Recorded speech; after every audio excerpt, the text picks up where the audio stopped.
Selamat datang dan kembali lagi di BT Channel.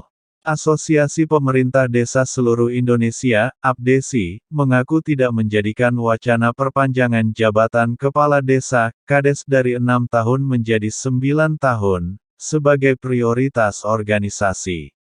APDESI lebih fokus memperjuangkan 8 isu, mulai dari kewenangan hingga dana desa, agar diakomodasi dalam revisi UU Desa.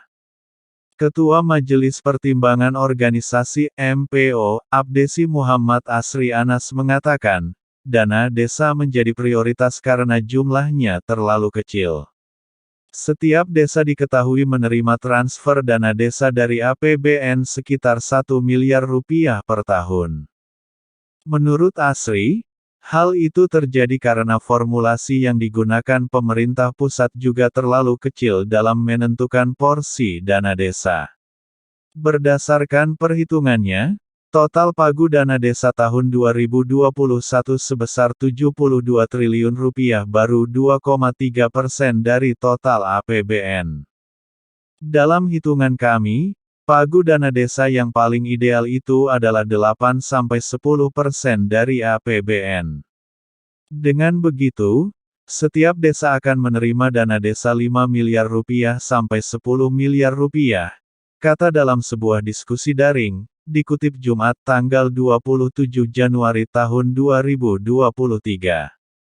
Asri berpendapat, dengan dana desa 5 miliar rupiah, tentu pembangunan infrastruktur akan semakin masif di desa.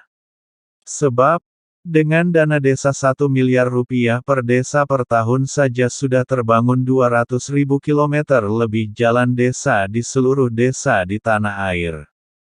Coba bayangkan bagaimana kalau dana desa lebih besar anggarannya dan diberikan otonomi kepada desa untuk mengelolanya, ujarnya. Dia pun menanggapi kritikan soal banyaknya kades yang ditangkap karena korupsi. Asri menyebut, dalam 8 tahun terakhir memang ada sekitar 700 kades yang terlibat kasus korupsi.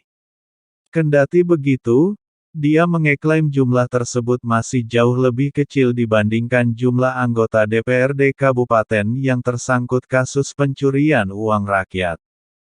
Jadi, saya melihat dampak positif jauh lebih bagus daripada dampak negatifnya dari meningkatnya alokasi dana desa, ujar Asri. Terkait wacana perpanjangan masa jabatan Kades menjadi 9 tahun, Asri menegaskan, isu itu tidak pernah dibahas APDESI. Dia menuding isu tersebut dilontarkan oleh satu partai politik kepada para kades demi mendapatkan dukungan mereka dalam gelaran pemilu 2024. Kami menganggap godaan dari mohon maaf ya saya sebut saja dari partai politik, politisi kepada teman-teman kepala desa bagaimana memperpanjang masa jabatan, katanya. Dia pun memperkirakan hanya 15% kades yang ikut menyuarakan isu perpanjangan masa jabatan itu. Isu pemerintahan desa ini menjadi sorotan publik usai ratusan kades menggelar demonstrasi di depan gedung DPR, Jakarta, pada Selasa tanggal 17 Januari tahun 2023 lalu.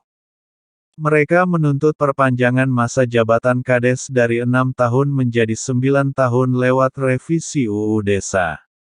Presiden Jokowi mempersilakan para Kades untuk membicarakan hal tersebut dengan DPR RI. Adapun Komisi 2 DPR RI mengaku telah mengusulkan agar UU Desa direvisi. Tapi, Komisi 2 menyatakan jabatan Kades tidak akan serta-merta ditambah, karena harus dikaji terlebih dahulu baik dan buruknya.